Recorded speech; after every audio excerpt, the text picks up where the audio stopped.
Alright, I wanted to do a short video just to show how to resolve an issue when you have a bad glue up. This is a small table that I made. It's yellow pine.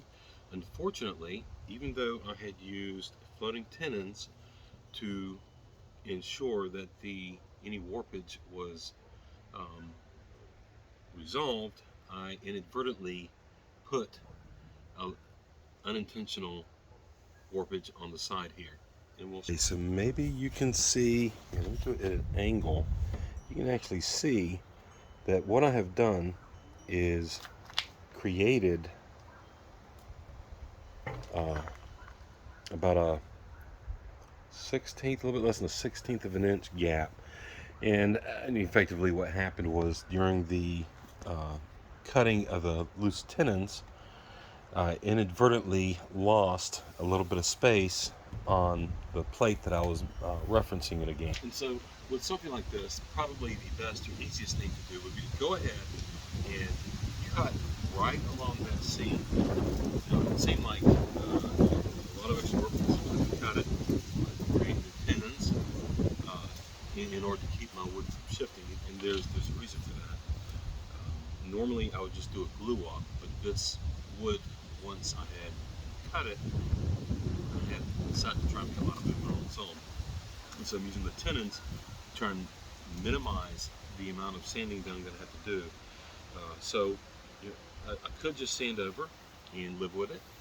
I could plane it down, this whole area, lose a lot of material, or I can do what I'm getting ready to do, and that is to just use a track saw. Now I could use a straight edge and a circular saw. A battery operated circular saw would be just fine with the right teeth on it. But for something like this, a track saw will be quick and easy, and I happen to have one available. Okay, so I'm going to be using my track saw, got it lined up pretty well close. I'm going to adjust the depth to accommodate the height of the material that I'm cutting.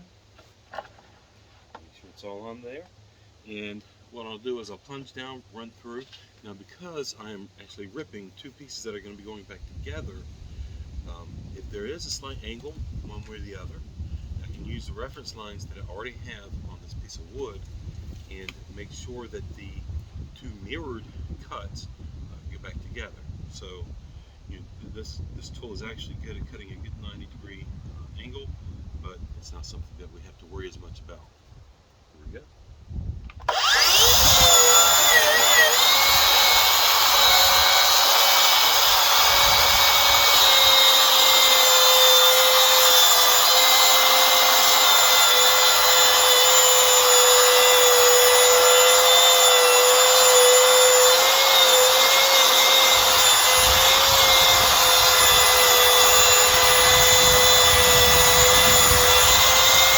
Besides the working outside, is don't have to worry as much about dust collection.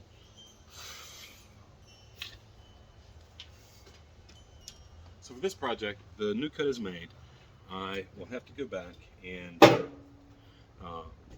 decide whether I'm even going to bother doing the tenons. But if I am, redo the tenons, put it back together, good and flat, and re-glue it. We'll be back. Okay, so now what I'm doing is basically just marking the location of my new tenons. Obviously I don't want to go back in where the old tenons had been, so I'm just marking up using a square to mark some new locations. And again, normally you wouldn't have to use a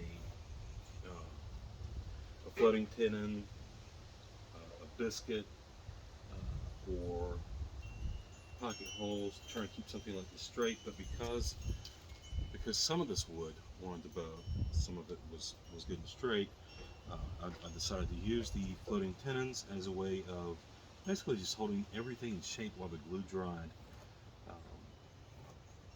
A decent set of cauls would do the exact same thing, and in this exercise, in this operation, we're effectively using the floating tenons as cauls. Now, one of the things that we have to look out for when we make a cut like this right over an old one is that because we did it right beside it, I mean right beside it, we actually have a little bit of extra material that may or may not be easy to flake off. So we just want to go over this with a chisel, with a scraper, with something just to make sure we don't have any extra loose floating bits of wood like this right here that can cause us issues with our glue up. And all it would do is just create a little area where we don't have the same strength. Considering the amount of surface area that we have, wouldn't be an issue, but why let it sit? Okay, and so now we're going to take our loose mortise cutter, in this case our domino tool, vest tool, domino tool, and cut new mortises for the new glue up.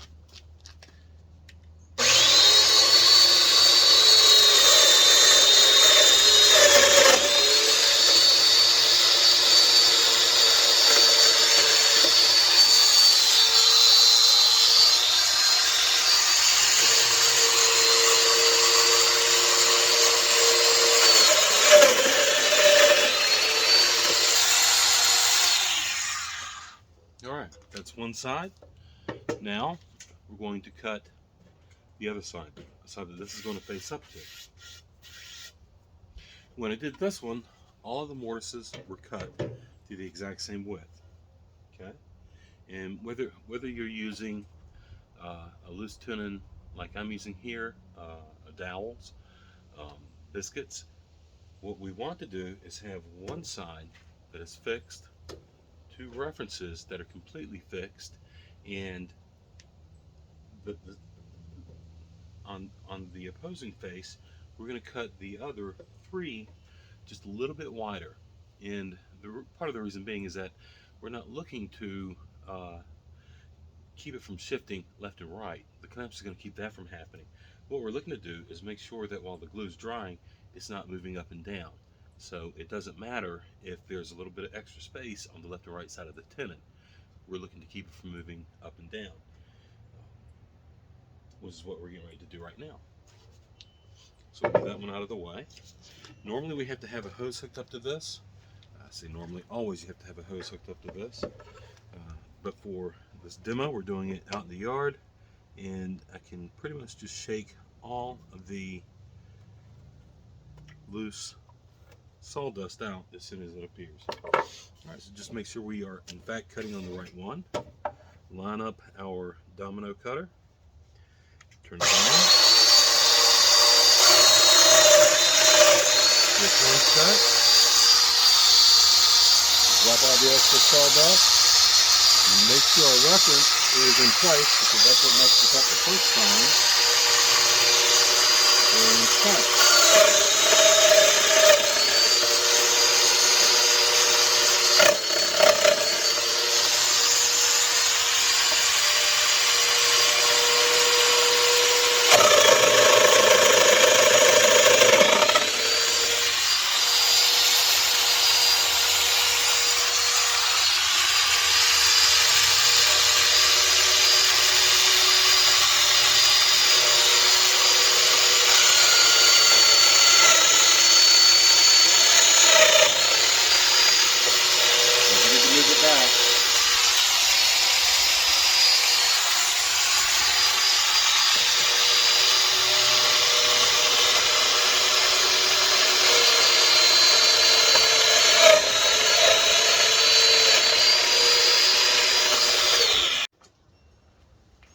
Alright, so now we are basically going to put new dominoes in. And again, this isn't adding any strength as far as holding it together. Well, it's adding some. It's not adding a significant amount of strength. The surface area that we have on the wood is more than adequate. But what it is adding is, I'm going to step out in just a second, the ability to keep things all lined up during our glue up. And we happen to be using loose tenons because it is a new toy for me. But we could be doing it with biscuits. We could be doing it with dowels. If we have one side that's not going to show, We could actually use a pocket hole screws to hold everything together during glue up and keep things from moving around. Unfortunately, with pocket hole screws, though, it does sometimes, if you're not careful. Anyway, so now that we have all of our tenons cut, we have our floating tenons in place, we will start piecing it together.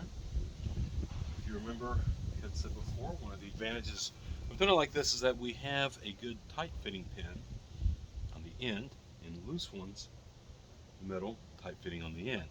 So get started, get these going. And listen at the end, a little coercion because it's being forced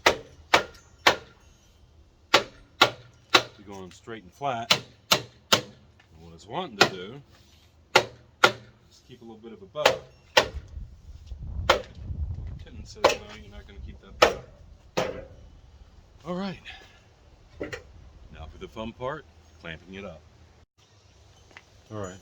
I'm not going to go over this in too much detail, but I'm sure everybody's heard that when you're doing the clamps, you want to alternate top, bottom, in order to keep from having tension go from one to the other. Now, something like these Bessie clamps, because they are so huge and they are so beefy, we can take these and actually install them at a bit of an angle to try to keep things squared up. Actually, I want it going this way, and then tighten them down. And so what we gain is a little bit more mechanical advantage against the wood because we covered the larger surface area.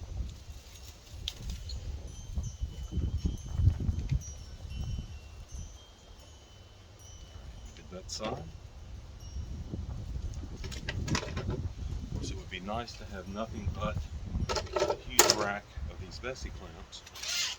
Unfortunately, I still have to work for a living, and these guys are rather pricey.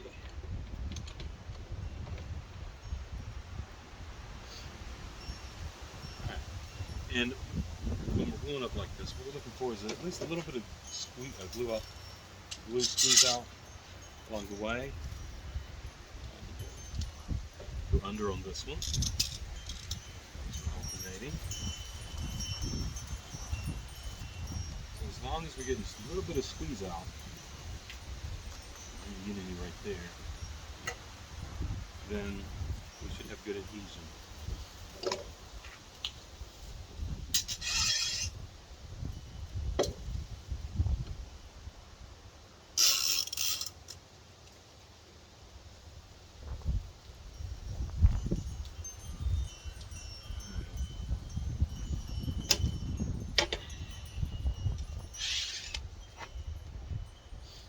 Last clamp, and go up here.